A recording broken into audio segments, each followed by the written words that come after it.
പ്രവാസി വ്യവസായി M A Yusuf Ali ലോകമെമ്പാടുമുള്ള മലയാളികൾക്ക് ഓണാശംസകൾ നേർന്നു. സ്വദേശമായ നാട്ടികയിൽ അയൽവാസികൾക്കൊപ്പം ആഘോഷിച്ച ഓണത്തിന്റെ ഓർമ്മകൾ പങ്കുവെച്ച അദ്ദേഹം ഓണാഘോഷത്തെ ഗൾഫിൽ അറബികളും ഏറ്റെടുത്ത് കഴിഞ്ഞതായും പറഞ്ഞു.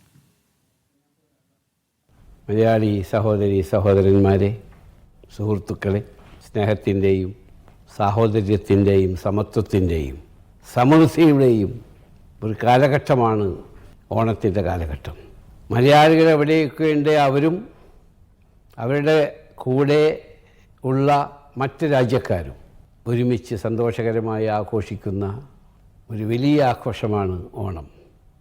എൻ്റെ ചെറുപ്പകാലത്തും ഞാൻ ഓണത്തിൽ പങ്കുകൊണ്ടിട്ടുണ്ട്. ഞാൻ താമസിച്ചിരുന്ന നാട്ടികയിലെ തൊട്ടടുത്ത് താമസിച്ചിരുന്ന വടശ്ശേരി പ്രഭാകരൻ നായരുടെ വീട്ടിൽ നിന്ന് ഞങ്ങൾക്ക് അടപ്രഥമനും മറ്റു പായസങ്ങളും കൊടുത്തയച്ചത് കഴിക്കുന്ന സന്തോഷകരമായ ആ ഓർമ്മ ഇന്നും ഞാൻ അയവിറക്കുകയാണ്. ലോകത്തെമ്പാടുമുള്ള എൻ്റെ സഹോദരി സഹോദരന്മാർക്ക് എൻ്റെ ഹൃദയത്തിൻ്റെ അടിത്തട്ടിൽ നിന്ന് ഓണാശംസകൾ.